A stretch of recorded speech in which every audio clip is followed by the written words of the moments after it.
Dominant Protector. Credit to the author. 571 hanggang 80. Ang mga pangalan po na nandito ay galing sa mga name generator. Kaya kung meron man pagkakatulad sa mga pangalan ng totoong tao o lugar, ito ay tunay na hindi sinasadya. Hindi namin maaaring ipaalam sa anumang bagay na magkamali sa oras na ito. Kailangan naming magsaliksik ng mga katangian ng tableta sa buong lawak ng aming mga kakayahan. Hanggat pinangangasiwaan namin iyon, may pag-asa pa rin na maging isang marangal na bahay, sabi ni Miracle Dr. Kang. Lolo, paano naman si Melissa? Sumuko na si Polong na makasama si Melissa, ngunit nagbago muli ang mga bagay. Ilang pulgada na lang ang layo nila sa pagiging marangal na pamilya ng matuno ang lahat ng iyon. Medyo nabahala si Polong. Hindi pa namin masisira ang mga koneksyon sa kanya. Marami pa kaming dapat ipag-alala, at ang pamilya Turner ay isang kritikal na asset sa oras na ito. Parang walang magawa si Miracle Dr. Kang. Tumango si Polong. Gusto niya si Melissa, ngunit hindi siya sigurado kung hanggang saan siya dapat sumama dito dahil sa mga isyu sa pamilya. Nag-aalala siya na hindi niya maaalis si Melissa kapag umabot na sa bagong taas ang mga Kang, ngunit takot siya na baka mahulog pa sila ng walang suporta ng Turner Est. Hindi siya makatulog ng mahimbing dahil doon at maagang nagising. Nagpasya siyang magsaliksik tungkol sa tableta at tingnan kung may makukuha siya rito. Kailangan niyang ipagpatuloy ang pagpapabuti ng relasyon niya sa babae kung walang anumang pag-unlad. Dumating siya sa sala para kunin ang Pill of Life Extension at Toxin Cleansing, buti na lang nakita niyang nakabukas ang kahon. Walang bakas ng tableta sa loob ng kahon. Masama ito. Nasaan ang tableta? Lolo. Sigaw ni Polong, nagpapanik. Ang pill na ito ay nagkakahalaga sa kanila ng higit sa 400 milyon. Hindi ito biro. Ang pagsigaw ni Polong ay nagresulta sa Miracle Doctor na sina Kang, Gilier at Harry na sumugod sa sala. Lahat sila ay nataranta, nakakunot ang noo, habang nakatitig sa walang laman na kahon. Nasaan ang tableta? Sino sa inyo ang naglipat nito? Ang unang naisip ni Miracle Dr. Kang ay isang miyembro ng pamilya ang nagnakaw ng tableta. Madilim ang kanyang mukha sa sama ng loob habang nagsasalita. Tumigil ang lahat bago umiling. Lahat sila ay bahagi ng pamilyang Kang, at habang sina Gilier at Gilier ay may kaunting alitan sa isa't isa, hindi nila hahayaan ang isang personal na isyu na magdulot ng pagkasira ng buong pamilya. Buhok ng aso. Nahadyap ng matatalim na mata ni Polong ang ilang hibla ng buhok ng aso sa tabi ng kahon. Nasaan ang German Shepherd? Natigilan si Miracle Dr. Kang habang nakakunot ang kanyang noo. Inalis kaya ng kanilang alaga ang tableta sa bibig nito. Palagi nilang iniiwasan ang aso kapag nag-iimbestiga sa tableta ng tae ng aso, ngunit pagkatapos na mapagtanto na walang halaga ang tae, hinayaan nilang gumala ang aso sa loob ng bahay. Walang sino man ang inaasahan na ito ay tatakbo lamang sa tableta. Nagulat ang lahat ng Kangs at nagsimulang maghanap sa bahay para sa aso. Sa wakas ay nakita ito sa isang sulok ng bakuran. Nakabaluktot ito sa tabi ng ilang sanga at napapaligiran ng malambot na dumi ng aso na may kakaibang amoy dito. Ngunit si Miracle Dr. Kang ay walang oras para pakialaman ang amoy. Binuhat niya ang aso at nagsimulang maghanap sa paligid para sa tableta. Walang epekto. Wala na. Molditik ang moth, nasaan ang tableta? Labis na natarante si Miracle Dr. Kang habang tumutulo ang malamig na pawis sa kanyang noo. Ang tableta ay nagkakahalaga ng 400 milyon. Walang paraan na matatalo lang siya ng ganoon kalaki. Nagkatinginan ang lahat. Paano sila nakahanap ng isang maliit na tableta sa isang bakura na ganoon kalaki? Masyadong malaki ang bilya mismo. Hindi nila alam kung saang sulok napunta ang tableta. Namutla si Harry. Baka kumain ng aso. Lolo. Kinain ng aso si Lolo. Anong pinagsasabi mo? Medyo nagalit si Gilier sa kalokohan ng kanyang anak. Hindi, sinasabi ko na baka kinain ng aso ang tableta. Mabilis na paliwanag ni Harry. Ang sitwasyon ng aso ay hindi naiiba sa kapag ako mismo ang kumain ng tableta. Nakahiga ako at hindi makagalaw, at natatae rin ako. Si Miracle Dr. Kang ay tumalikod kay Harry at tumingin sa aso. Ito ay totoo. Nakaramdam siya ng pagkirot sa kanyang ulo at naging itim ang kanyang paningin. Nahulog siya at bumagsak sa lupa na walang malay. Ito ay inaasahan. Hindi maraming tao ang nabigla sa paggastos ng 400 milyon sa isang tableta para lamang kainin ito ng kanilang aso. Buti na lang nahimatay din siya. Ang isang taong mahina ang pag-iisip ay maaaring mamatay lamang sa atake sa puso. Sa katunayan, walang sino man ang mas maganda kaysa sa Miracle Dr. Kang. Ang Pildores na iyon ang tanging pag-asa nilang maging isang marangal na bahay, at hinubad lang ito ng aso sa kanila. Ang Diyos mismo ay laban sa pamilya Kang. Ngunit hindi mahalaga kung ano ang nais ng Diyos mula sa kanila. Kailangan nilang dalhin si Miracle Dr. Kang sa ospital. Ang pagkawala sa kanya pagkatapos mawala ang tabletang ito ay lubos na masisira sa pamilya Kang. Magaling si Miracle Dr. Kang. Nawala na siya ng malay dahil sa sobrang galit at gulat. Pagkagising, ang una niyang inaalala ay ang tableta. Putulin niya ang tiyan ng aso at i-extract ang tableta kung iyon ang kinuha nito. Kayong mga bastos, bakit mo ako dinala sa ospital? Sayang ang oras. Bakit hindi mo binubuksan ang aso at tingnan kung nandoon pa ang tableta? Galit na galit si Miracle Dr. Kang sa mga idiot na nasa harapan niya. Hindi ba nila alam kung ano ang mahalaga? Nagkatinginan sila. Ito ay totoo. Bakit hindi nila naisip iyon? Malamang nahuli na kung gagawin nila ito ngayon, bagaman. Natutunaw na sana ito ng aso. Ngunit si Miracle Dr. Kang ay umalis pa rin sa ospital kasama ang kanyang pamilya, na asar nang umuwi siya sa isang napakalusog na German Shepherd. Ito ay puno ng enerhiya, tumatalon-talon na may walang katpusang supply ng lakas. Pinagmasdan ni Miracle Dr. Kang ang eksenang napunit ang isang butas sa kanyang dibdib. Kinain ng asong ito ang tableta. Bakit pa ito tumatalon ng ganito? Nakahawak sa huling hiwa ng pag-asa, pinatay ni Miracle Dr. Kang ang aso nang hindi nagtagumpay. Walang anuman sa tiyan nito. Napaupo siya sa lupa, umiiyak na malapit ng mamatay bago siya nagsimulang gumulong-gulong sa damuhan. 400 milyon. 400 milyon. Walang natira, wala na. Bakit nila ito deserve? Lahat ng iba ay nasa pinakamababang mood din, nasasaktan sa napakalaking pagkawala. Ang isa pang pagkakataon ay nagpaalam sa pamilya Kang. Lolo, baka pwede nating lutuin ang aso at kainin. Baka may natitira pang epekto dito, hindi napigilan ni Harry na magmungkahi. 572. Si Josiah ay maaaring tumayo at maaaring maglakad ng ilang hakbang gamit ang isang tungkod. Kinailangan niyang manatili sa bahay dahil napipilya siya habang naglalakad. Nagkaroon pa rin ng ilang mga problema sa mga ugat sa kanyang kaliwang binti. Bukod kay Josiah, naroon pa rin sina Josephine at Mrs. Duran sa plaza, ang dating tambakan ng mga slum. Ito ay isang malaking araw para sa kanila pagkatapos ng lahat.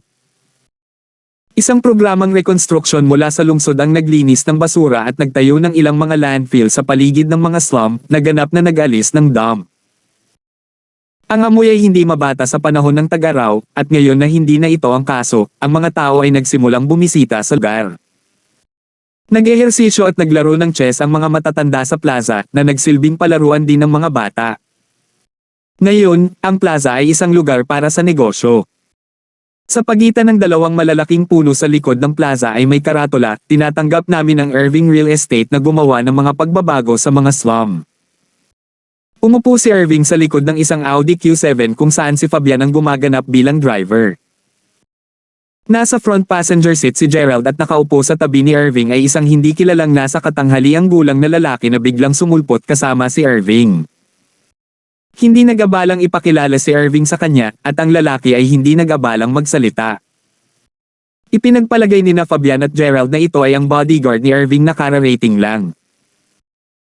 Ang nakabuntot sa Audi Q7 ay isang itim na van, at sa likod ng manibela ay isang tagasunod ni Fabian, isang enforcer na sinadya upang harapin ang mga matigas ang ulo na residente ng mga slums. Nakaparada ang sasakyan malapit sa plaza, at ang karatula ay nasa linya ng paningin ni Irving.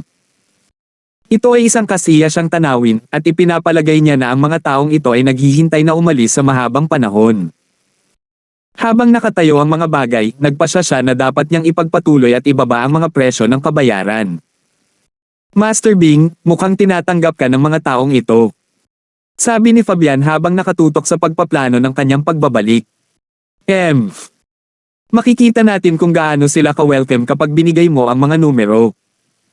Si Master Bing ay hindi tanga. Alam niya na ang mga taong ito ay hindi magiging malugod sa oras na bigay ang mga presyo.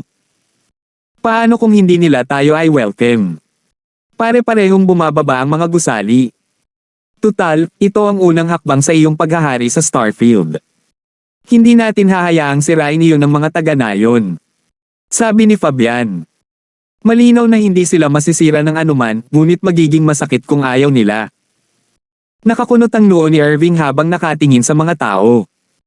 Malinaw na natukoy ng mga taong ito ang kanilang mga presyo sa isa't isa. Hindi tayo magkakaroon ng magandang oras sa pakikipag-usap sa kanila. Depende ito sa iyong determinasyon, Master Bing. Napangiti si Fabian. Hindi ko lubos na alam kung bakit ako tinanong ni Coldy Bro dito. Mayroon akong ilang pamamaraan, ngunit kailangan ko ng limitasyon mula sa iyo, Master Bing. Gaano karaming problema ang pinapayagan kong idulot bago ito maging problema para sa iyo? Gusto sila ng mga tao. Hanggat hindi sila namamatay, walang magiging problema, pantay na sabi ni Master Bing. Sa kanyang mga mata, ang mga residente ng mga slum ay isang mahinang minorya, katulad ng mga langgam. Hindi sila maaaring magdulot ng anumang gulo na makakaapekto sa kanya. Magiging maayos ang mga bagay-bagay sa iyo dito, Master Bing. Kinabog ni Fabian ang kanyang dibdib. Master Bing, maupo ka lang at manood. Ako ang pinakamagaling sa pagharap sa mga hamak na tulad nila. Kung mabaygo ang lahat, ipapadala na lang natin ang ating mga bulldozer at huwag pansinin ang lote. Kahit anong mangyari, wala silang magagawa. Ma'am! Hanggat walang namamatay, wala. Tumanggaw si Master Bing. Ngunit mas makabubuti kung magbibigay ka ng halimbawa. Nag-aalala ako na hindi ko makontain ang mga bagay-bagay kung umabot ito sa malayo, ngunit ang ilang mga pinsala o kapansanan sa isa o dalawang tao dito at doon ay hindi maaaring makatulong, hindi ba? Naiintindihan. Tumanggaw si Fabian. Master Bing, titingnan ko kung may tinatagong dumi sa mga taga-nayon. Magiging madali na lang kapag naalis ko na sila. Precisely. Pero Old Song, hindi ka ba kulang ng kaunting lakas ng tao? Hindi inakala ni Irving na sapat na ang mga tauhan ni Fabian para harapin ang napakaraming taong nagtitipon sa plaza. Naturally, hindi siya natatakot sa anumang personal na pinsala sa kanyang sarili. Nakakuha siya ng master mula sa kanyang ama dahil ayaw niyang may mangyari sa kanya. Ang ilang daang tao na ito ay hindi sapat para alalahanin siya tungkol sa kanyang kaligtasan, ngunit ang mga kahihinatnan ay mas nakakabahala kung sasalakayin sila ng kanyang bodyguard. Master Bing, mga empleyado lang itong sumama sa amin. May mga bulldozer at iba pang makina sa daan, sabi ni Fabian habang nakatingin sa kanyang relo. Hindi dapat magtagal. Good. Ipaubaya ko na sayo. Nakahinga si Irving nang marinig na may mga reinforcement. Kung may manindigan sa atin, give na lang natin ang bahay niya. That'll demonstrate our strength. We don't want these people stepping on our faces. Pinaplano ni Fabian na puntiryahin ang bahay ni Josephine. Mas mabuti kung magdulot siya ng malaking kaguluhan at masugitan ang babae. Kailangang makialam ni Terence kung nangyari iyon. Ang kailangan lang niyang gawin noon ay itulak ang lahat ng pananagutan kay Master Bing at hayaan si Terence na subukan siya. Bagaman, iyon ay pagpapakamatay para sa batang lalaki. Tumanggaw si Master Bing at lumabas ng sasakyan. Kasama sina Fabian, Gerald, at ang kanyang bodyguard, dumating ang apat sa isang makeshift rostrum na gawa sa mga mesa at naupo. Natahimik ang mga residente, hindi kumukurap habang nakatingin sa mga tao sa stage. Ito ang mga taong namamahala sa pagpapasya sa kanilang mga kapalaran, at ang kanilang mga salita ay ginto. Ito ay pinakamahalaga. Ito si Chairman Irving ng aming kumpanya ng Irving Real Estate.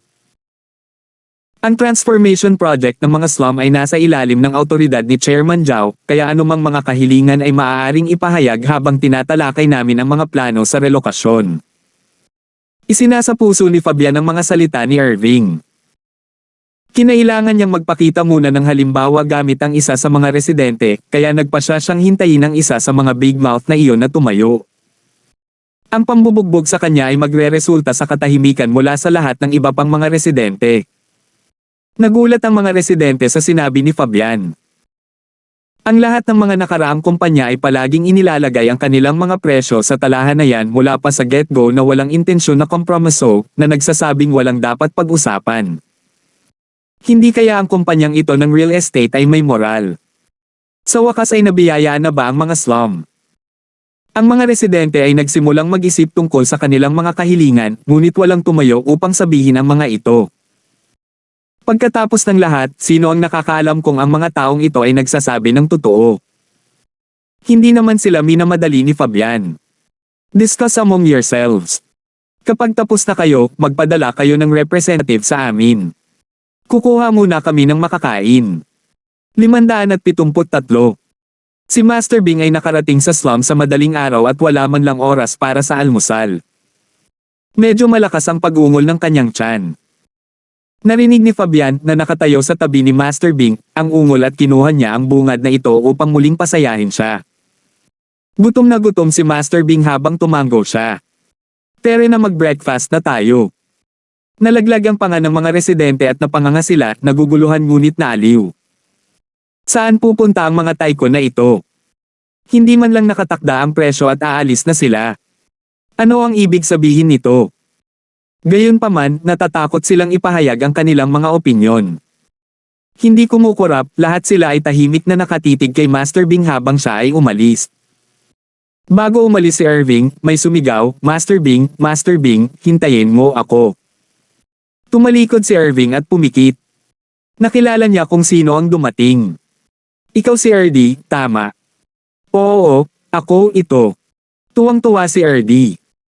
Hindi niya inaasahan na makikilala siya ni Master Bing, lalo na't hindi niya naaalala ang kanyang pangalan. Master Bing, na-miss kita. Alam mo bang nawalan ako ng layunin sa buhay nang umalis ka? Hindi ako mabubuhay nang wala ka, boss. Para akong nahulog sa kawalan. Si Irving ay nagpunta sa gitnang paaralan ng Starfield sa loob ng ilang araw. Doon niya nakilala ang school tyrant RD. Si Irving ay mayaman. Madalas niyang kasama ang mga bodyguard. Si RD ay hindi lamang isang marahas na tao. Matala siya. Alam niya na si Irving ay mula sa isang ganap na naiibang background at siya ay naniniwala na siya ay makakakuha ng tonelada ng mga benepisyo mula sa kanya. Kaya siya ay naging tagasunod ni Irving at habang si Irving ay may kasamang mga bodyguard sa lahat ng oras, hindi nila siya masundan sa klase kaya ang pagkakaroon ng isang alipin sa paaralan ay natuwa siya. Naging mabait si Irving sa kanya, hindi siya tinatrato ng masama at marami na ring napala si RD sa pagsunod sa kanya. Ngunit hindi niya alam na malapit nang umalis si Irving sa paaralan. Inilipat siya sa isa pang middle school pagkatapos ng halos 2 buwan sa Starfield. Nanlumo si RD sa kinalabasan. Akala niya ay dapat magkaroon siya ng magandang kinabukasan na sumusunod sa kanya ngunit nagbago ang lahat. Nakapag-transfer si Irving pero hindi kaya ni RD kaya nanatili siya sa kanyang kinauukulan. Laging matulungin si RD kay Irving kaya kahit pagkatapos ng paglipat, tatawagan niya ito once in a blue moon at malugod niyang sinasagot ng walang anumang paghamak. Matapos bumalik sa Starfield, nakipag-ugnayan si Irving kay RD, ngunit ito ang kanilang unang pagkikita pagkatapos ng mga edad at tila nagbago ng kaunti ang hitsura ni RD. Oh, tara at bumili tayo ng pagkain. Tumango si Irving at nagpakilala, ito si RD. Siya ang alipin ko sa Starfield. Nakatira siya sa mga slum kaya maaari mo siyang tanungin tungkol sa mga problema sa relokasyon. Nakatingin si Fabian kay RD ng masama ngunit nang marinig niya na siya ang alipers ni Irving, naging 180 ang ekspresyon nito. Tiningalan niya ito ng may paggalang. Nagtatrabaho lang siya para kay Irving habang ang lalaking ito ay kanyang alipin. Ang kanilang mga lugar ay ganap na naiiba. Sa kabilang banda, nakatingin sa kanya si Gerald. Paanong walang taong ito ang naging alipin ni Irving? Pero nanatili siyang tahimik. Si Irving ay hindi mahilig kumain dahil mas interesado siya sa mga babae at pera. Hanggat nakakain ng pagkain, ayos lang sa kanya kaya pumasok sila sa isang random na restaurant. This should be fine. Purdy, tanungin mo sila kung may kwarto sila. Sige. Si Erdy ang gangster sa lugar na ito, kaya kilala niya ang may-ari ng restaurant na ito. Sigaw niya sa waitress, ilabas mo dito ang boss mo. Nakilala siya ng waitress at natakot siyang menas. Tumanggaw siya at tinawag ang kanyang amo. Lumabas ang may-ari nang makitang naghihintay si Erdy. Kumunat ang noo niya. Erdy, hindi ba ngayon lang kita binayaran ng protection fee ngayong buwan? Bakit nandito ka na naman? Cut me some slack, will ya? Hindi natatakot ang may-ari kay Erdy at ang pagbabayad sa kanya ng protection money ay para lang mailigtas ang sarili sa hindi kanais-nais na gulo kaya buwan-buwan siyang nagbabayad. Again. I came to eat, you know. I'm your customer and my boss is waiting outside. Get us a room now. Umirap si Erdy. Nga pala, ang boss ko ay si Chairman Zhao mula sa Irving Real Estate. Siyempre, narinig ng may-ari ang tungkol sa Irving Real Estate. Siya ang taong namamahala sa paglilipat ng mga slum. Nagulat siya. Kailan ba nakilala nitong si Erdy ang isang makapangyarihang tao? Tumigil siya sa pagiging unhospitable at ngumiti. Erdy, guess you found a way out, huh? Don't forget me kapag yumaman ka na. Pero syempre. Sige, put the crap and get me a room as soon as possible. Si Erdy ay nasa Cloud9 kasama ang pambobola ng may-ari.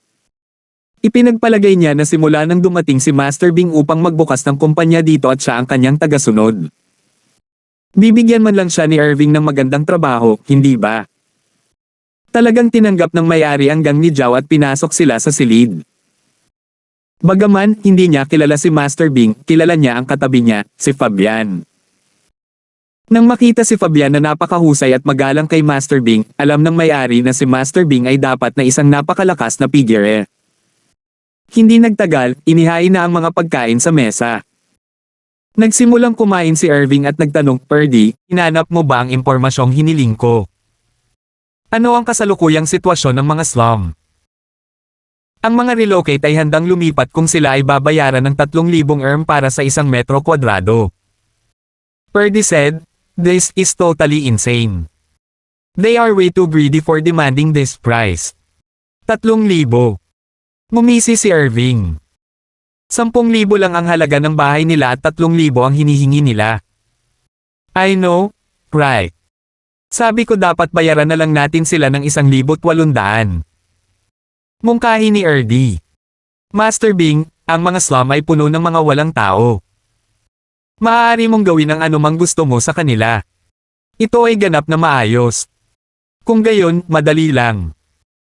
Tumanggo si Irving at sinabihan si Fabian, matandang Song, gibain mo na lang ang mga tahanan ng mga kalabang residente. Wasakin ang isa bilang babala.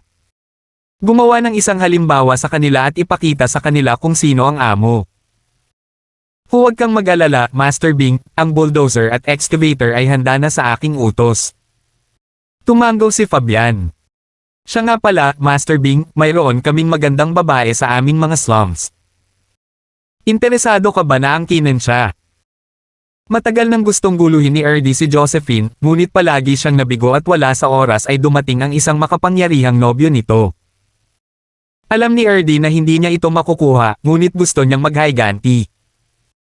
Gusto niyang bigyan ng leksyon ang kasintahan ni Josephine at si Master Bing lang ang taong maaasahan niya. 574 hanggang 75. Oh! Ang ganda niya! Ang mga mata ni Master Bing ay kumikinang ngunit ang kanyang ekspresyon ay nanatiling pareho. Nalampasan na niya ang pagdadalaga, ang yugto ng buhay kung saan hindi siya makagalaw kahit 1 pulgada nang makakita siya ng babae. Medyo may pagnanasa siya, pero may panlasa siya. Ang pakikisalamuha sa maraming babae na karamihan sa kanila ay nakakaakit, ay nagpapagod sa kanya sa hitsura. Ang mga normal na magagandang babae ay hindi na kayang bigyang kasiyahan ang kanyang pagnanasa. Nagkaroon siya ng panlasa para sa mga birhen, kagalang-galang na mga babae. Josephine, narinig mo na ba siya dati? Siya ang pinakamagandang babae sa Starfield's First School at siya rin ang belle ng mga slums. Sabi ni Erdy, I have some photos of her. Please enjoy. Oh! Ipakita mo sa akin. Inabot ni Erdy ang kanyang phone kay Irving. Palihim niyang kinukunan ng litrato si Josephine sa buong panahon. Nasa moon si Fabian nang marinig niyang ibinato ni Erdi ang pangalan ni Josephine. Siya ay nanlumo, hindi alam kung paano isali siya sa pag-uusap. Nasa tamang oras si Erdi. Siya ang may dahilan para makipaglokohan sa kanya ngayon, hindi ba? Master Bing, narinig ko na si Josephine. Nag-aaral din ang anak ko sa Starfield's First School. Sinabi niya sa akin na si Josephine talaga ang sikat na kagandahan ng paaralan. Sumabak si Fabian sa usapan. Pero nabalitaan ko rin na kaka-boyfriend niya lang. Basta. Ibig mong sabihin wala siya dati. Muling kumikinang ang mga mata ni Master Bing. Virgin pa kaya siya? Muli niyang tinignan ang phone ni Erdi. Pambihira siyang maganda. Ang mga lihim na larawan ay nasa antas na ito, kaya gaano siya kaganda sa totoong buhay. 1 sa 1,000,000. Si Master Bing ay higit na interesado sa ganitong uri ng babae. Hindi, wala siya dati. Master Bing, naniniwala ako na nasa Josephine pa rin ang kanyang virginity. Sabi ni Erdi, napakahusay ko sa larangang ito, magtiwala ka sa akin. Tumango si Irving. Matanda Song, magsimula muna tayo sa bahay ni Josephine. Akin ang babaeng iyon. Huwag kang mag-alala, Master Bing, sa iyo na lang siya. Tuwang-tuwa si Fabian. Maging ang Diyos ay nasa kanyang panig. Nabalitaan ko na ang kanilang kalagayan ay nakakakuha ng isang tindahan ng tingi. Magagamit natin ito upang sirain sila. Nagawa na ni Erdi ang kanyang takdang aralin. Hindi mahirap para sa kanya na makuha ang impormasyong ito dahil bahagi siya ng mga slum. Tumango si Fabian. Lalo siyang nagpapasalamat kay Erdi. Inihanda na niya ang lahat para sa kanya. Nalutas na rin ang dahilan para abalahin sila. Salamat at nandito si Erdi. Hindi na niya kailangang guluhin ang kanyang utak. Pagkatapos kumain, bumalik sila sa mga slum, bumalik sa rostrum, kasama si Erdi na nakatayo sa tabi nila. Hindi alam ng mga residente kung ano ang nangyayari. Ang mga boss na ito ay dumating at umalis hindi pa nagtagal. Dito na sila bumalik sa rostrum. Ito ba ay marahil isang pagganap? Galit na galit ang mga residente nang makita nila si Erdi na nakatayo sa kanilang tabi. Dapat ay naibuhos niya ang bin sa mga developer. Ang kanilang mga kondisyon, presyo, at mga kinakailangan ay inilantad lahat ni Erdi, ang nunal. Wala silang nakitang dahilan para hindi siya imbitahan sa pulong noong nakaraan dahil bahagi siya ng mga slums, ngunit lahat sila ay nagsisi ngayon. Alam nilang nagkamali sila. Ang batang ito ay lampas sa pagligtas. Siya ay isang masamang mansanas.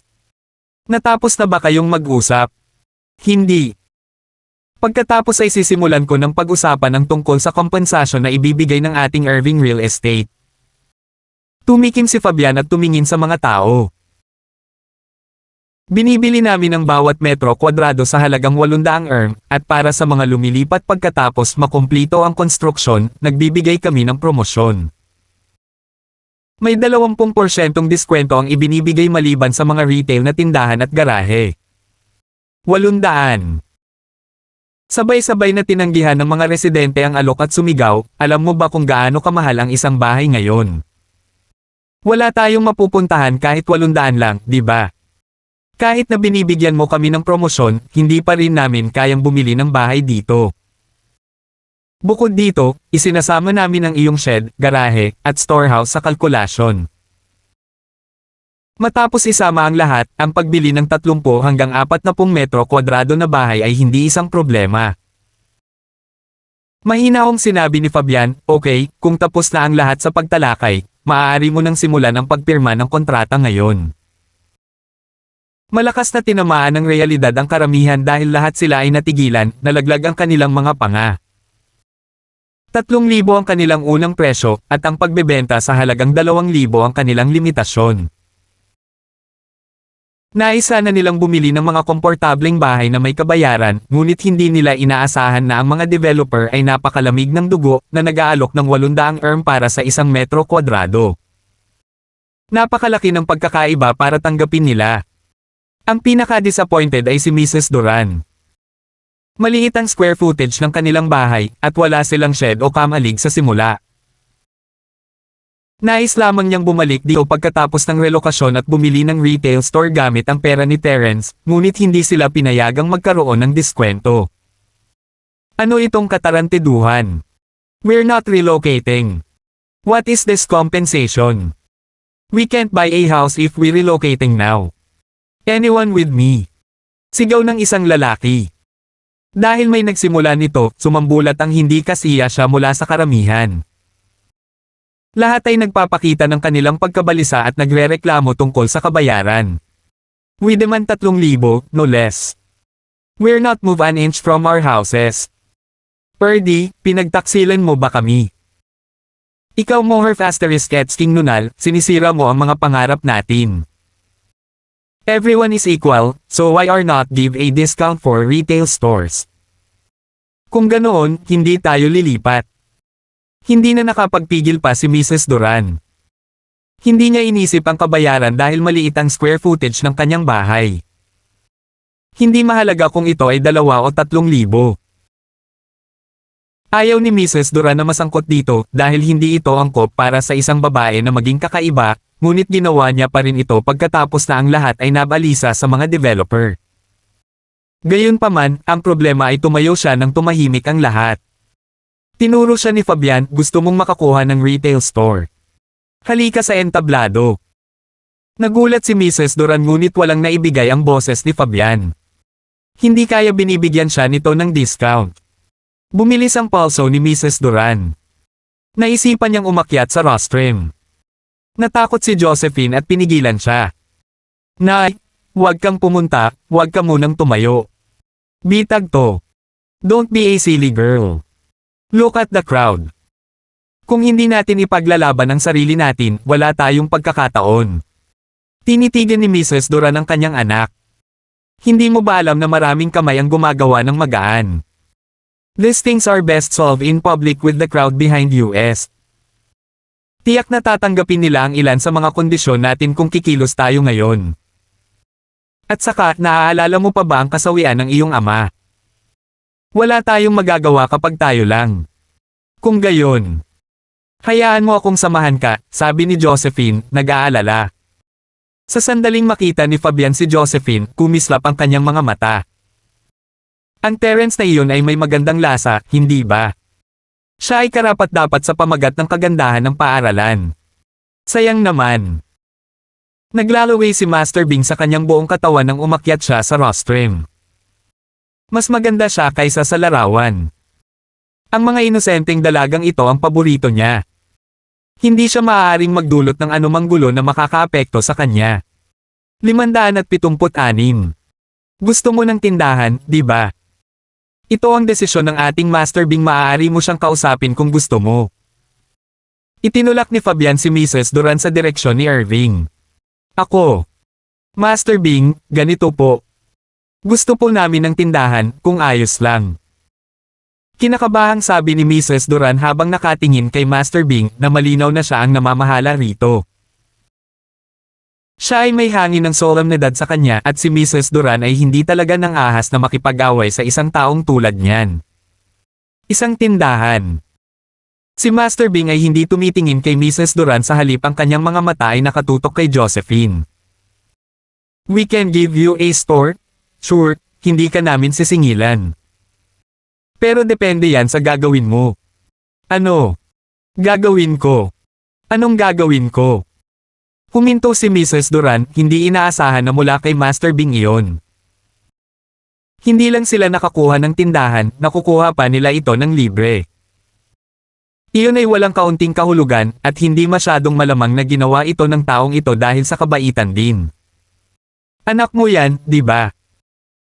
Puno ng pagnanasa ang mga mata ni Master Bing habang nakatingin kay Josephine, nagkukulang ako ng sekretarya dito. Hayaan mo siyang sumama sa akin at bibigyan kita ng higit pa sa isang tindahan. Bibigyan pa kita ng 2. Kumurap-kurap si Mrs. Duran habang naiintindihan niya kung ano ang hinahabol niya. Si Master Bing ay nakatingin sa kanyang anak na babae. Ngunit ito ba ay isang magandang kalakalan upang bumili ng isang tindahan kasama ang kanyang anak na babae? Hindi na siya gusto ni Terence, kaya mas maganda siguro kung siya na lang ang sumunod sa Master Bing na ito. Ang inaalala niya, gayunpaman, ay kung tutuperin o hindi ng lalaki ang kanyang pangako. Pinandilatan ni Josephine ang kanyang ina, bigo. Malinaw niyang pinag-iisipan ang kalagayan ni Master Bing. Ngunit hindi kailanman magiging interesado si Josephine kay Irving, hindi siya sasang-ayon sa mga tuntunin. Inabot niya ang kanyang ina at hinaila ito palayo. Ma, alis na po kami. Hindi po namin kailangan ng tindahan na yan. Ako. Kilala ni Mrs. Duran ang kanyang anak. Siya ay isang taong mamamatay bago siya makapiling ng isang taong hindi niya gusto, walang saysay na pilitin siya. Kahit na ang oras niya kay Terence ay kusang loob, ito ay dahil gusto niya siya. Ang Irving na ito, sa kabilang banda, ay may intensyon na makipaglaro kay Josephine, iyon ay malinaw. Hindi niya hahayaang maging sekretarya niya si Josephine kung talagang gusto niya itong girlfriend. Pero na. Lumingon si Josephine, nakitang medyo nakakadismaya ang mukha ni Irving. Go! You think you can just come and go as you please. Biglang tumalon si Erdy at tumayo sa harap ni na Mrs. Duran at Josephine, nagbabanta ang tono nito. Sinasabi ko, Josephine, swerte ka na interesado si Master Bing sa iyo. Huwag mo kaming gawin sa mahirap na paraan, wala kang mapapala sa huli kung gagawin mo. Erdy, taksil ka. Lumipat ka. Sabi ni Josephine na nakataas ang ulo, ayaw umatras. Ang Irving na ito ay halatang hindi isang mabuting tao, walang paraan na ipagpatuloy niya ang talakayan.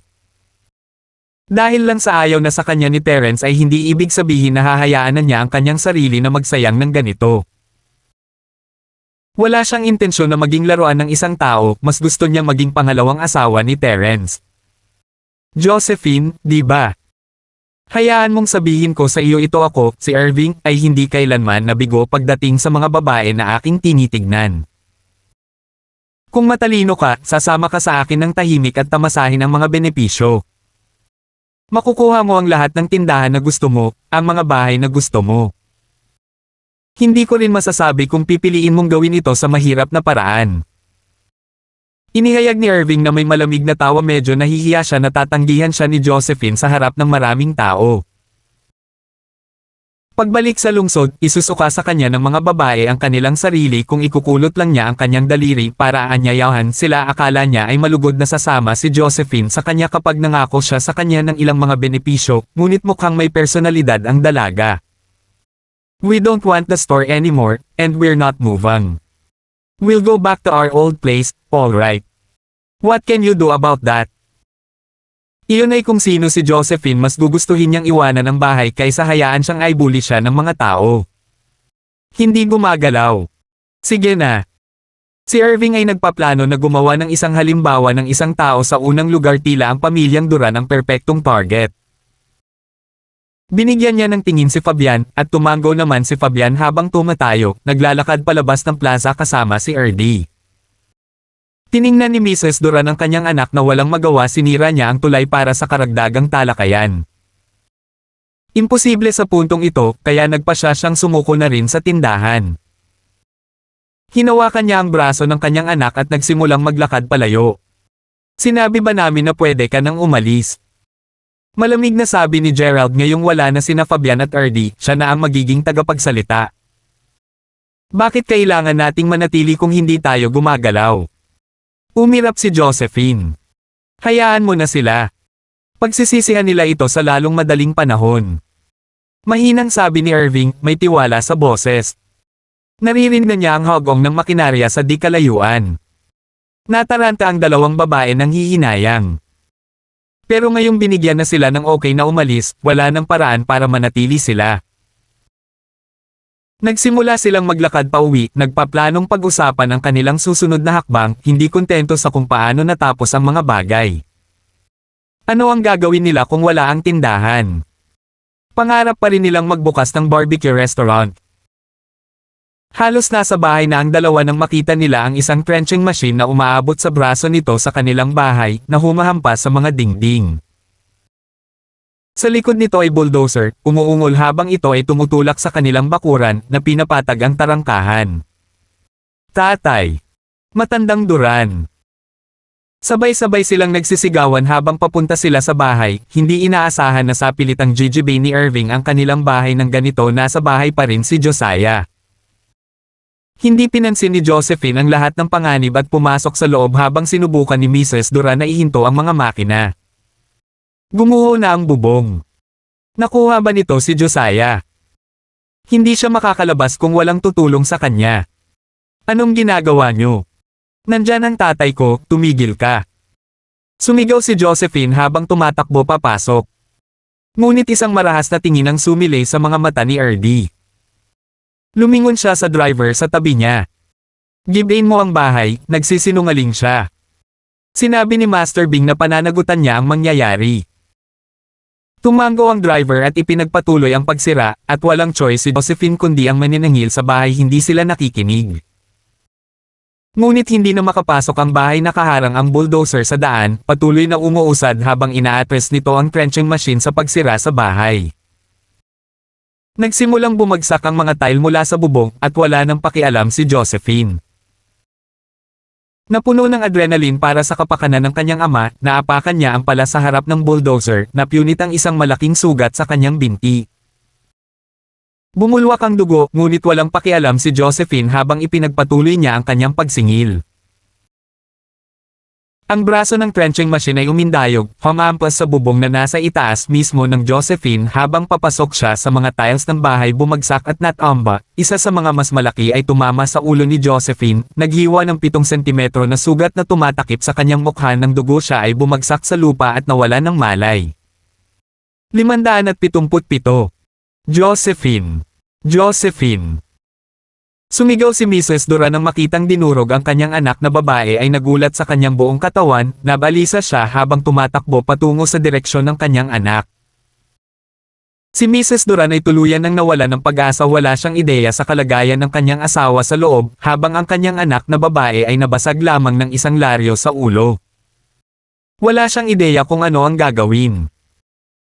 Ang mga demolisher at mga makina ay huminto sa kanilang takbo, lahat sila ay nakatitig sa eksena at wala na ang mga bola upang gumana. Kung tutusin, lahat sila ay tinanggap ni Fabian at pinaandar ang kanilang mga makina sa ilalim ng panggigipit ng kanilang mga amo. Ngunit ngayon na ang buhay ng isa tao ay nasasangkot, kahit na sa suporta ni Master Bean hindi sila makakatakas mula sa krimen na ito, hindi ba? Nagulat din si Fabian, hindi niya inaasahan ang ganitong tanawin, hindi niya inaasahan na magiging walang takot ang dalaga na itatapon ang buhay niya para lang makapasok sa bahay. Masyadong nakakabaliw iyon. Papalapit sina Irving at Gerald mula sa malayo na para bang pupunta sila sa mga sine na may hawak na popcorn, nang ang malungkot na sigaw ni Mrs. Duran ay nagpatigil sa kanilang paglalakad sa takot. Sumimangot si Irving at nagmura sa loob nang makita niya ang tanawin, ang mukha ng magandang babae ay nasira para sa kapakanan ng Diyos, kahit na nakaligtas siya sa trahedya, hindi na siya magiging maganda, hindi ba? Sayang naman. Let's go. Babalik tayo after a few days. Alam ni Irving na hindi na niya may pagpapatuloy ang pagtulak, ngunit naabot na ang kanyang layunin ang magpakita ng halimbawa sa harap ng publiko. Pagkatapos ng halimbawang ito, ang mga residente ay mas marami o mas kaunti ay magkakaroon ng takot sa kanilang lahat, na nagpapahintulot sa pag-usad ng relokasyon na maging mas maayos sa susunod na mga araw. Don't you dare to leave. Guys, pigilan mo sila. Hindi natin sila basta-basta mapapaalis pagkatapos ng lahat ng ginawa nila sa anak ko, mga mamamatay tao. Sigaw ni Mrs. Duran nang makita niya ang kanilang pagtakas. Gayunpaman, tumayo si Irving at gang mula sa bulldozer at nagsimulang lumipat sa direksyon ng kanilang mga sasakyan. Gusto silang pigilan ng mga residente ngunit walang nang ahas na mauna. Kung tutusin, giniba nila ang bahay ng isang tao at binasag ang mukha ni Josephine, ang pagdurog ng isa o dalawa pang sibilyan na buhay ay hindi sa masisira. Sumigaw si Irving nang makita niyang gumalaw ang ilang tao, sinusubukang maging bayani, halika. Hamanin mo ako, kung hindi ka natatakot mamatay, mga magsasaka. Ang mga gumaganap na bayani ay umatras lahat sa hamon ni Irving, walang gustong gumawa ng mga kalaban, lalo na kapag ang kanilang kalaban ay si Irving. Siya ay isang taong walang takot na mamatay at sapat na makapangyarihan upang mapasayaw ang mga tao sa kanyang himig sa kanyang palad. Kaya naman, mabilis na umalis si Irving at gang sa mga slum, iniwan si Mrs. Duran na mag-isa, umiiyak ang kanyang puso. Ang kanyang bahay ay giniba, ang pinto ay nasira, at ang kanyang asawa ay nasa loob pa rin, kung siya ay patay o buhay ay isang misteryo pa rin. Hindi nagtagal, dumating ang isang daanan para makapasok sa bahay dahil sa sirang pintuan sa harapan. Si Mr. Duran ay nailigtas kaagad pagkatapos noon. Si Josiah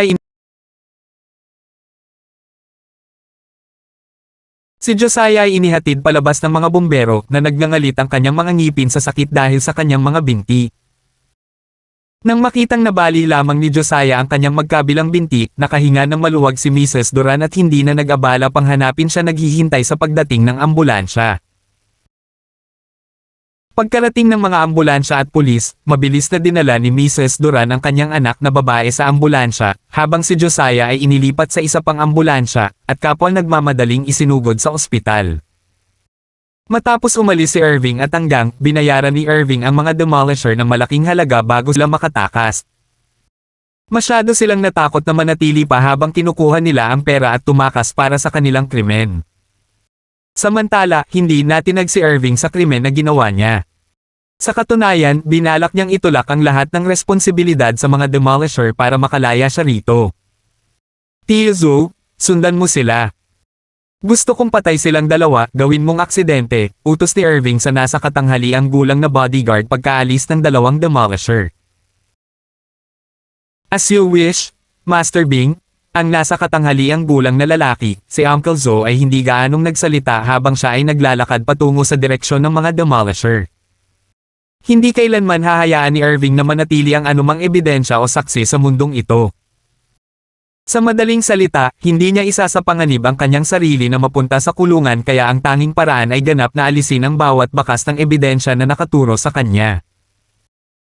Inutusan na ni Irving si Uncle Zo na alisin ang maraming tao sa nakaraan kaya hindi siya nakaramdam ng anumang pagkakasala matapos pumatay ng isa o dalawa lamang.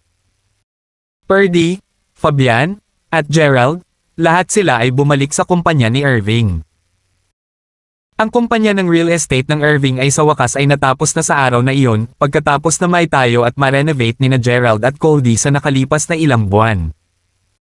Si Irving ay nag-organisa ng isang piging sa ballroom upang ipagdiwang ang pagkumpleto at ang ilan sa mga young masters ng Starfield ay inimbitahan na sumali sa pagdiriwang.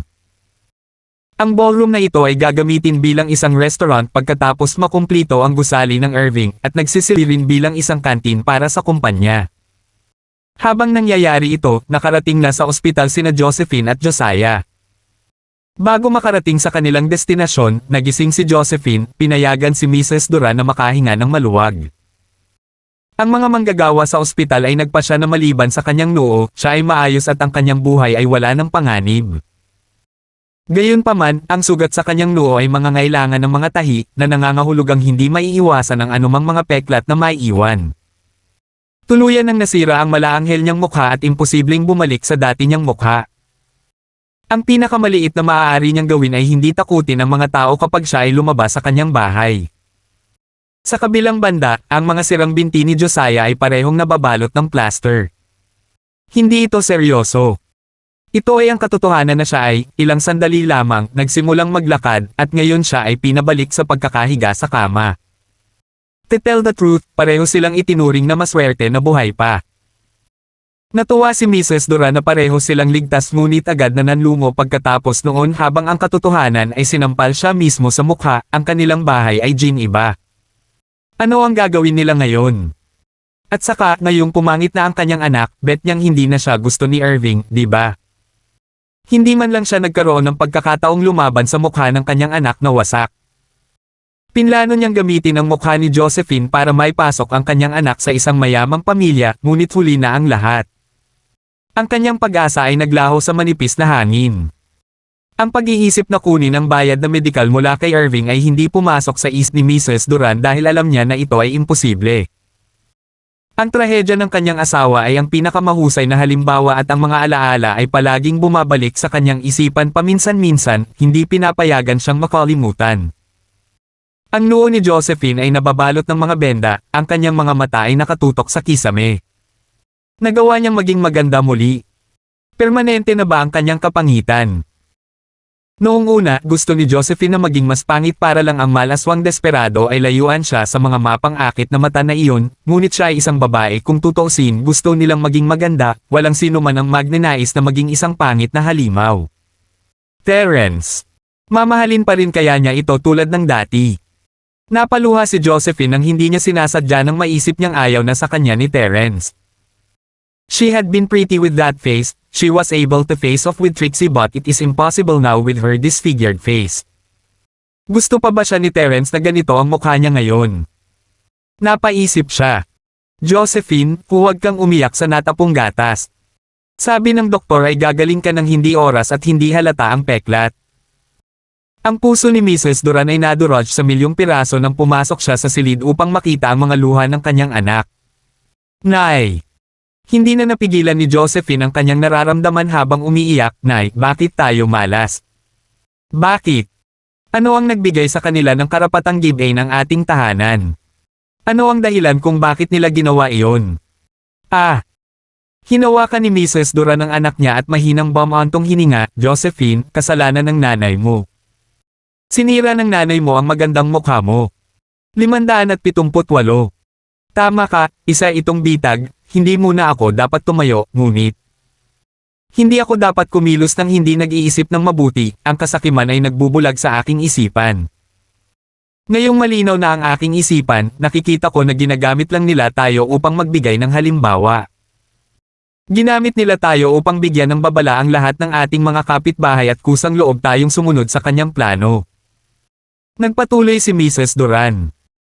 Nadama ni Josephine ang pagkakamali, kalahati nito ay dahil sa pananakot at ang kalahati ay dahil kay Terence. Ang isang pangit na sisiw ng pato ay hindi kailanman magiging isang sisni, marahil ito ay itinadhana lamang. Akala niya ay nagkaroon na siya ng mabuting boyfriend pero pinaglalaroan lang siya nito. Pagkatapos makinig kay Irving, napagtanto ni Josephine na ang mga kapos-palad na babae na tulad niya ay laruan lamang ng lahat ng mga young masters, hindi sila susumpa ng katapatan sa isang simpleng Jane na tulad nila. Natutuwa siyang maniwala na mamahalin siya ni Terence sa natitirang bahagi ng kanyang buhay. Nang humiikbi na ang mga Duran, pumasok ang isang lalaking nakasuot ng puting Amerikana, sinabi ng doktor, ikaw si Josephine, Josiah at pamilya tama. Hindi sapat. Nagpanik si Mrs. Duran ng 10,000 na kanyang idineposito ay hiniram na ng pera sa kanilang mga kapitbahay sa mga slums at ang card ni Terence ay wala nang makita matapos ang kanilang bahay ay give-in. Oo, 20,000 pa ang kailangan, pakibilasan, iniwan ng doktor ang bill sa mesa, umalis.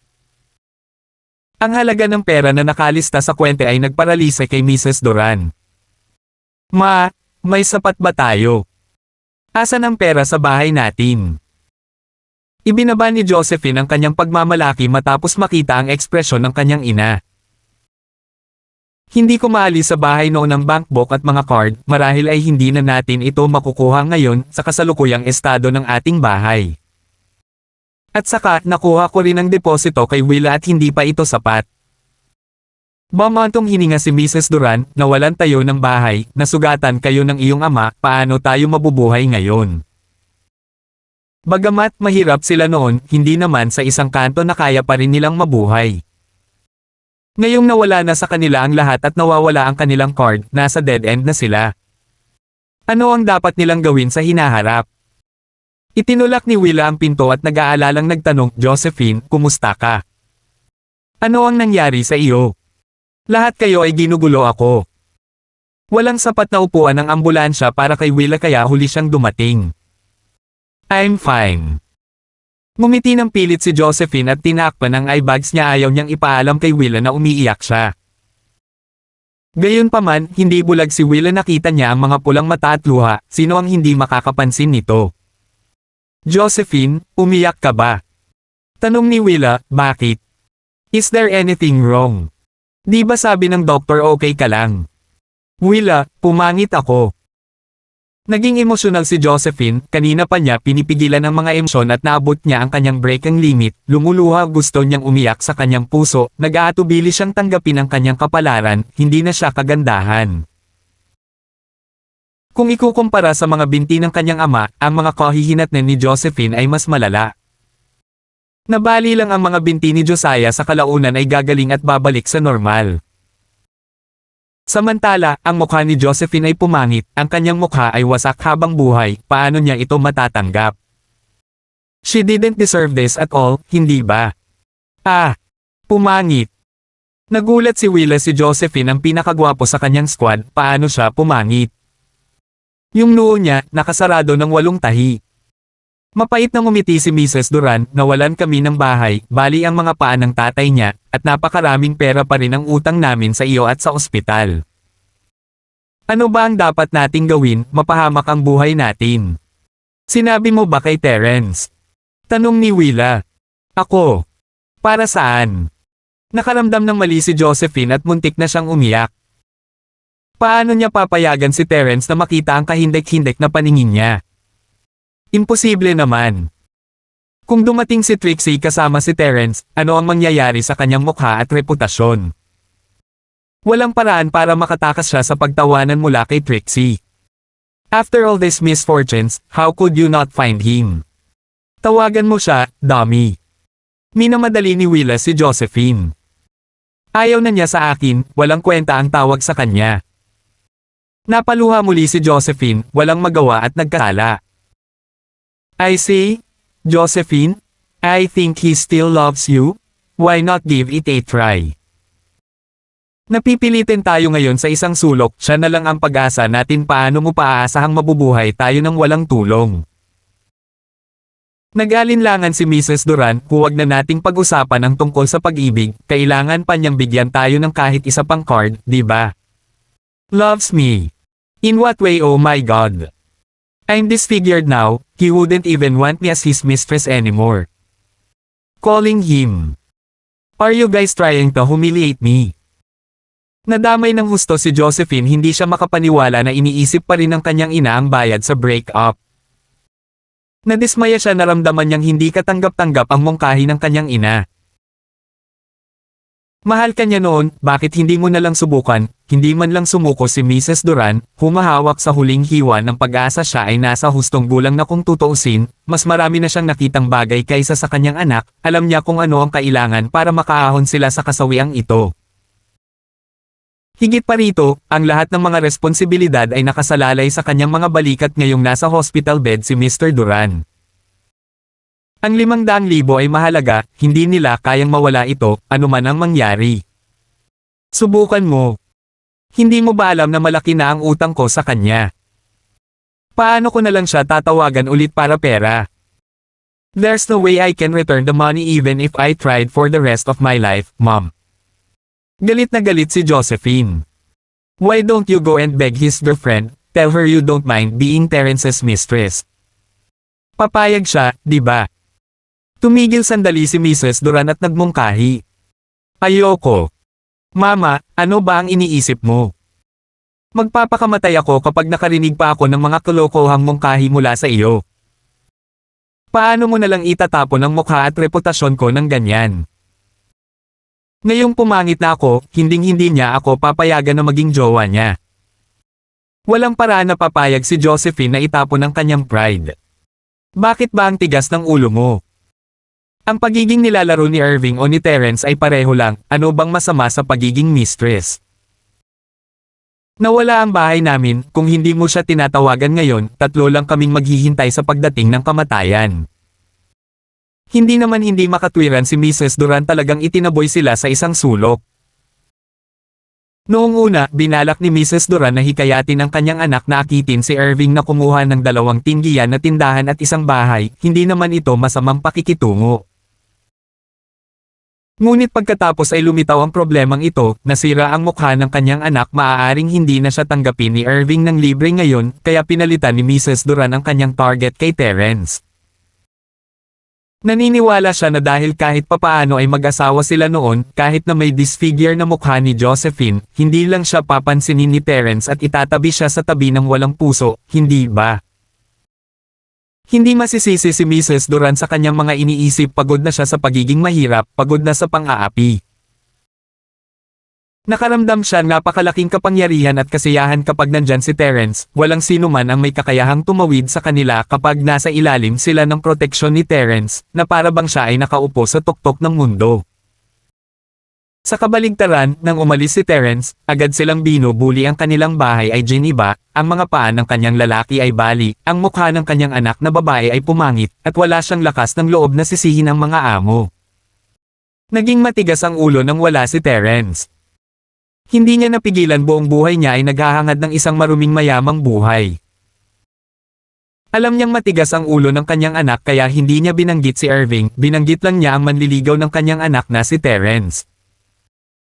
Ang pagiging mistress ng kanyang kataypan ay dapat nakatanggap-tanggap, hindi ba? Hindi alintana ni Mrs. Duran na may kasintahan si Terence dahil gusto lang niyang mahalin ang kanyang anak, layawin, iyon lang. 57. Ang masalimuot na isip ni Josephine. Walang sino man ang nakakita na ang trahedyang ito mangyayari. Kahit na pumangit ang mukha ng kanyang anak, si Mrs. Duran pa rin gustong subukan ng kanyang anak na babae. Dahil sa katangahang dahilan na yan, ikaw guys, pinipilit ba ako ngayon? I didn't see you guys pushing me to him nung may maayos ang mukha. Ngayon na ang gulo na ng mukha ko, gusto nyo akong magmakagawa siya. Maging mistress niya. I'm not that shameless, I can't render myself to ang antas na iyon. Ang pagmamatigas ni Josephine ay nagpatigil sa kanya. Hindi niya ginawa bale kung pinili siya ng nanay niya na maging mistress ni Terence noong siya pa maganda pa rin dahil mahal niya pa rin siya.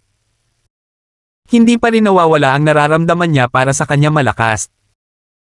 Higit pa rito, kung si Terence ay dumating upang humingi ng tawad, ang kanyang puso tiyak lamang. Ngunit ngayon na ang kanyang mukha ay kakilakilabot, siya hindi maaaring maging walang kahihiyan, hindi ba? Si Terence ay titingin lang sa kanya ng may paghamak. Maiiwasan ni Josephine ang tanawing iyon sa lahat ng paraan. Pagkatapos pinoproseso ang mga salita ni Josephine, naging malungkot si Mrs. Duran. Gusto niya kasiyahan, gusto niya ng kapangyarihan, gusto niya ng pera, ngunit si Josephine pa rin ang kanyang anak na babae, walang paraan na mapipilit niya ang kanyang anak na babae sa isang tao kaya walang hiya. At sa kadahilanang ito, binigay lamang ni Mrs. Duran ang option kay Josephine nang magkita sila Master Bing. Hindi siya nag-voice out kung kailan tinanggihan siya ng kanyang anak na babae at tinanggap ang desisyon ng kanyang anak bilang buo. Ngunit iba ang mga bagay kay Terence, alam niya na ang kanyang anak na babae ay umiibig pa rin kay Terence. Ayaw niyang magsisi ang kanyang anak dahil sa sarili niyang katigasan ng ulo. Dagdag pa, ang mga desisyon na ginawa sa ilalim ng pagkabigo at ang stress ay halos palaging mali. Nadama ni Mrs. Duran na dapat niyang abisuhan man lang si Terence, iyon ang pinakamaliit na magagawa niya sa kanyang kasalukuyang estado. Pagkatapos lahat, may nararamdaman pa rin ang kanyang anak para kay Terence, kahit na hindi karapat-dapat na, at hindi siya kapantay ni Trixie, ang kanyang anak na babae. Maganda, hindi ba? Mabibigyan man lang ni Terence ng titulo si Josephine bilang kanya manliligaw o may bahay. Ito ay hindi angkop, ngunit kung ang kanyang anak na babae ay payag para maging kanyang may bahay, natural, hindi masyadong magsasalita si Mrs. Duran tungkol dito alinman. Pag-ibig o pera. Minsan, nagbibigay kasiyahan ang magkabilang panig ay imposible, para siyang baboy na lumilipad. Natiis na ni Mrs. Duran ang kalahati ng kanyang buhay. Alam niya kung gaano kahirap ang buhay, alam niyang bulag ang pag-ibig, nakakabagbag damdamin, pangunit siya ay sadyang nalulula, pagod sa pagiging mahirap at walang kapangyarihan. Ayaw niyang tahakin ng kanyang anak ang parehong landas na gaya niya habang siya ay nagkaroon ng pagkakataon makakuha ng pag-ibig at pera sa parehong oras. Nakikita ang mga dati niyang keskwela ay nananatiling bata pa at medyo naiistorbo. Ginangdura na inggit siya sa kanila, gusto niya na mapanatili niya siya nakaraang mga tampok. Siya ay isang kagandahan sa paaralan pagkatapos ng lahat na may hindi mabilang na mga mayamang asno na pumapatol sa kanya, paano siya nahulog sa ganitong estado? Kahit noong yung class reunion, iniiwasan siya ng mga kaibigan niya, walang kumausap sa kanya lahat. Naunawaan ni Mrs. Duran, siya mismo ang pumili ng landas, siya pinili si Mr. Duran sa napakaraming lalaki. Ngayon na mayroon siyang Josephine, siya hindi niya kayang iwan sila, di ba? Besides, may nararamdaman pa rin siya Josiah. Gayunpaman, iba ang mga bagay para kay Josephine, siya pumalo lang ng 18 at nabiyayaan na siya ng kanyang kagandahan. Karamihan ang mahalaga, nagkaroon siya ng isang mayaman na nagmamalasakit na kasintahan, ang kanyang buhay ay hindi maaaring maging anuman mas mabuti, paano siya makakaasa na magtrabaho para lamang sa kaligtasan ng iba ng kanilang buhay. Precisely, maraming tao ang gumamit ang kanilang pagsusumikap upang kumita ng kanilang sarili ng isang kapalaran, ngunit mayroon ding 1 tonelada ng mga taong hindi makakuha ng trabaho pagkatapos ng kanilang graduation, sila ay walang trabaho at sa ilalim ng presyon mula sa lipunan, sila ay humantong sa isang baluktot na landas. May mga naging P********, may mga naging prostitute at sila. Ang ilan na desperado para sa promosyon at tagumpay, sila ay nakipag-ugnay kasama ang kanilang mga boss at customer. Ang mga sitwasyong ito ay hindi nabalitaan. Kaya inaasahan ni Mrs. Duran na ang kanyang anak na babae ay hindi mananatili sa isang hindi kanais-nais na sitwasyon kung kasama niya si Terence. Isa rin iyon sa mga pangunahing dahilan kung bakit hindi tumigil si Mrs. Duran sa pagkumbinsi sa kanyang anak na tumingin para kay Terence. Ngunit, ang init ng ulo ni Josephine ay nag-aalala kay Mrs. Duran, siya nga natatakot na talagang magpakamatay ang kanyang anak kapag nagpatuloy siya. Kanyang panghihikayat. Pagkatapos mag-isip tungkol dito, huminto si Mrs. Duran, bakit hindi, tinatawagan ko siya. Si nanay ay nabuhay ng mas matagal, nakita ko lahat. Kung talagang sinimulan kami ni Terence ng masama, handa akong gawin tanggapin mo ito ng patas. Mom, huwag kang tumawag. Ang puso ni Josephine ay nanlambat nang marinig ang mama niya, naisip niya na ang mama niya ang naglalagay pera bago siya, pero parang mas mahal siya ng nanay niya kaysa kahit ano sa mundong ito. Naiintindihan niya ang damdamin ng kanyang ina, ang kanyang ina ayoko na siyang mamuhay ng miserableng buhay, lahat siya. Ang paggawa ay para sa kanyang ikabubuti.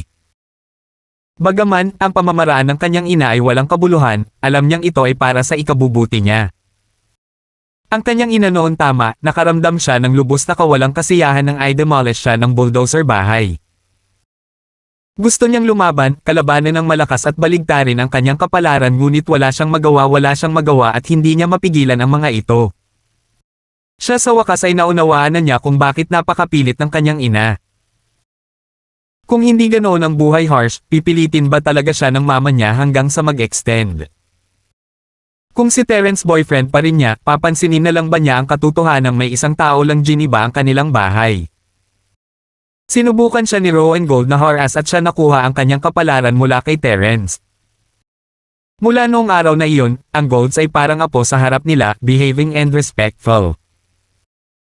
May mga ang malalaking kuha sa lungsod ng Starfield, gayunpaman, nanatili silang mababang profile sa harap nila.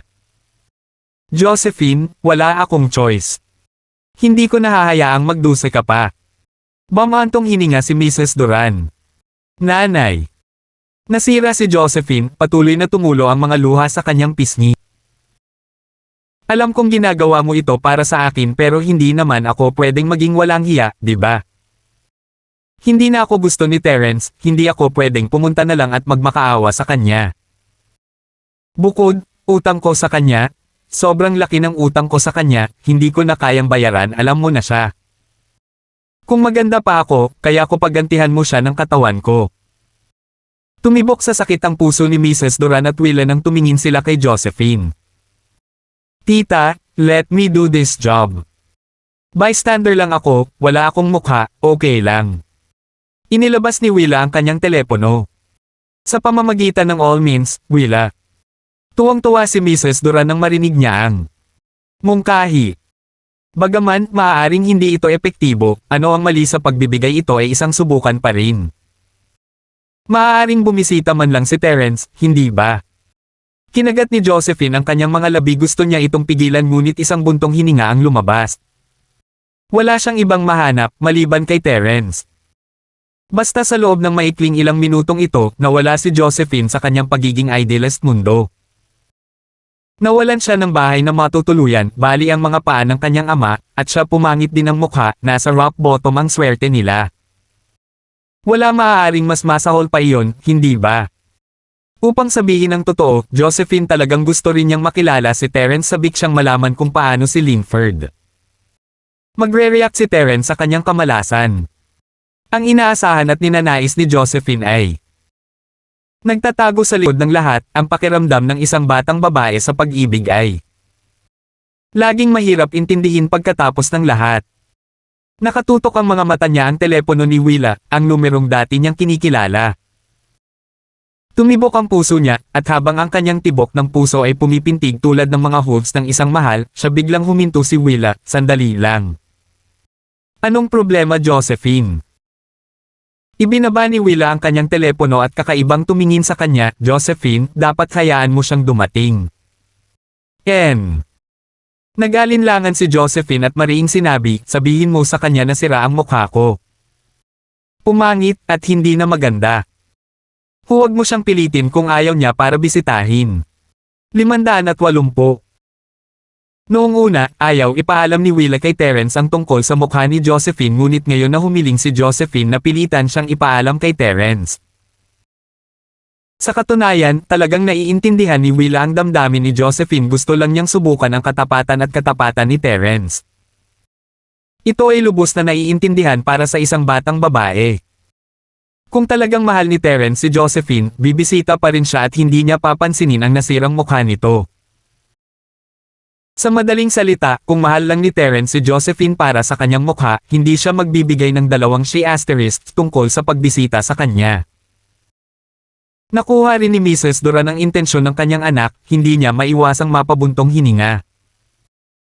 Tanging ang Diyos lamang ang makapagpapasya sa kapalaran ng kanyang anak na babae ngayon.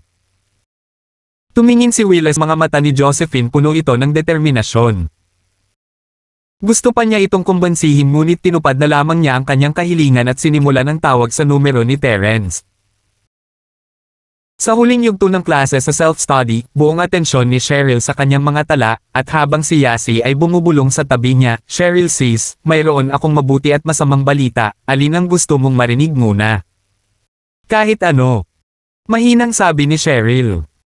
Cheryl sis, bakit ang down-spirited mo?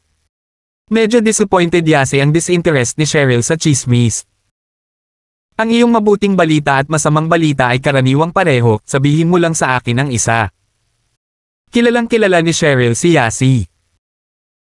Sa lahat ng oras, ang kanyang mabuting balita at masamang balita ay pawang mga normal na balita lamang, na ang mga balitang ibinahagi ni Yasi ay pawang mga hyperbole. Ilang beses na siyang niloko ni Cheryl kaya natuto na siya ng leksyon na master na niya ang sining ng kawalang interest. Iba naman this time about Shield bro. Hininaan ni Yasi ang boses at mapaglarong sinabi. Oh! Napataas ang kilay ni Cheryl nang walang malay at mahinang nagtanong, Terence. Ano ang magandang balita tungkol sa kanya? Hehe. Napangiti si Yasi na parang Cheshire Cat nang mapuko ang interes ni Cheryl. Ang magandang balita ay, nabalitaan kong kakabreak lang nina Terence at Josephine. Dumating na ang pagkakataon mo Cheryl sis. Hindi nikaimik si Cheryl pero sa loob-loob niya ay masaya siya. Kaligayahan ba iyon? Si Cheryl mismo, ay hindi sigurado, isinasalang-alang ba ito bilang isang magandang balita. Ikaw ang may pagkakataon Yasi, naghalikan na kayo noon at nakita ka rin niyang hubot-hubad. Only if the chance was mine. Hindi pa kumikibo ang pangunahing asawa, walang paraan na makukuha ng pangalawang asawa ang pagkakataong ito, di ba? Walang pag-aalinlangan na sinabi ni Yasi, kayong dalawa ay naghalikan na rin dati, kahit na ito ay isang hindi direktang halik. Let's not talk about this, ayaw na ni Cheryl na ituloy ang daloy ng usapan na ito dahil tuluyan nang naglaho ang kasuklam-suklam na nararamdaman niya noon. Hindi niya alam kung kailan o paano nawala ang pakiramdam pero ngayon, napalitan ito ng ibang klase ng pakiramdam, ang sarap. Sasabihin mo na ba sa akin ang masamang balita? Yung Trixie Fane, parang siya ang bagong girlfriend ni Terence. Sabi ni Yasi. Paano mo nalaman? Saan mo nakuha ang news form? Bakit hindi ako naabisuhan? Kakaibang tanong ni Cheryl. Huwag kalimutan, ako si Yasi, ang Spy 007. Yasi said cockily, ito ay isang madaling trabaho para sa akin. Humagalpak ng tawa si Cheryl, Yasi, the spy. The wicked shoe maybe. Pulang mansanas ang mukha mo kapag pinag-uusapan si Terence, in love ka ba sa kanya? Ha! Imposible. Evidently, si Cheryl sis ang may gusto kay Shale bro, second wife lang ako I would have to train myself to fall for him. Sabi ni Yasi. Balik tayo sa pag-aaral. Napahanga si Cheryl nang makita niya ang mga tala ni Yasi nasa parehong pahina pa rin ito noong sinimulan nila ang self-study.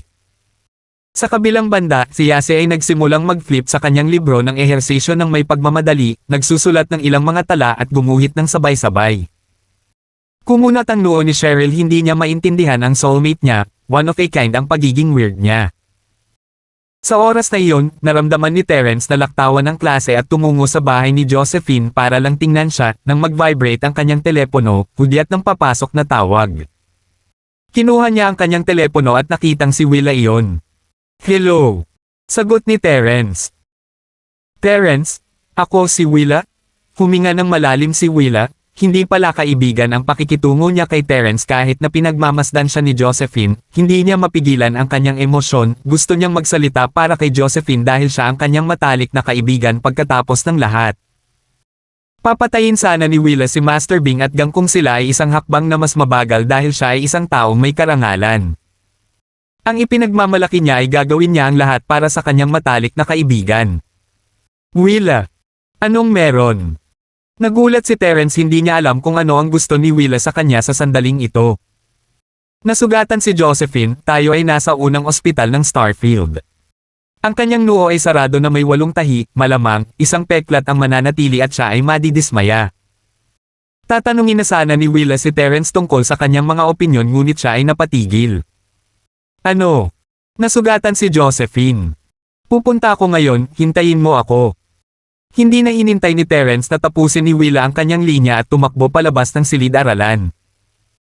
Si Josephine ang unang opisyal na kasintahan ni Terence maaaring hindi siya naging maganda sa kanyang mga salita ngunit nakilala niya man lang si Josephine bilang kanyang babae. Sumasakit ang ulo niya, may iba pa ba maliban sa noo? How's the injury? Saang kwarto kayo? Sunod-sunod na tanong ang ibinato ni Terence kay Willa na tigilan siya, hindi niya inaasahan ito mula kay Terence. Siya ay naghanda para sa pinakamasamang kahihinatnan at inihanda ang sarili na tanggapin ang malamig na balikat ngunit sa halip, si Terence ay nag-aalala tungkol sa kalagayan ni Josephine. Si Terence ay nagmamadali ng hindi alam ang mga detalye. Ang aksyon ni Terence ay nakapagpahinga kay Willa, hindi naman ganoon kalala si Terence. Hindi siya tulad ni Harry kay Joralyn, tinatrato si Joralyn bilang kanyang laruan at niloloko ang kanyang nararamdaman.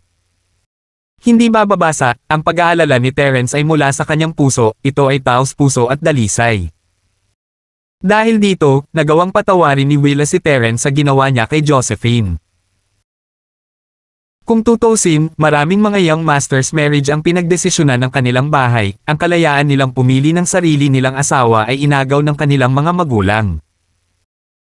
Bagaman, maaaring natagpuan na nila ang kanilang mga tunay na mahal sa buhay, ang ilan ay napilitang sumuko sa ilalim ng panggigipit ng pamilya. Mula sa pananaw ni Willa, naisip niya na ang bahay ni Trixie ay hindi karaniwan, kahit paano ay medyo nakatulong siya kay Terence. Kaya naman napilitan si Terence na makasama at sa pressure ni Trixie, napilitan siyang sumuko kay Josephine. Nasa ikalawang seksyon tayo ng ospital, room 512, patuloy ni Willa, hindi, walang ibang pinsala, pumangit lang. Okay, I got it. Nakahinga ng maluwag si Terence ngunit nakakaramdam pa rin siya ng tensyon, paano nga ba ito nangyari? Matapos tapusin ang tawag sa telepono, nakita ni Willa ang hindi kumukurap na mga mata ni Josephine na nakatitig sa kanya.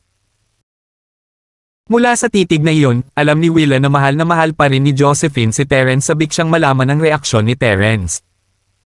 Salamat po at sinamahan ninyo ako, ingat lagi mga master.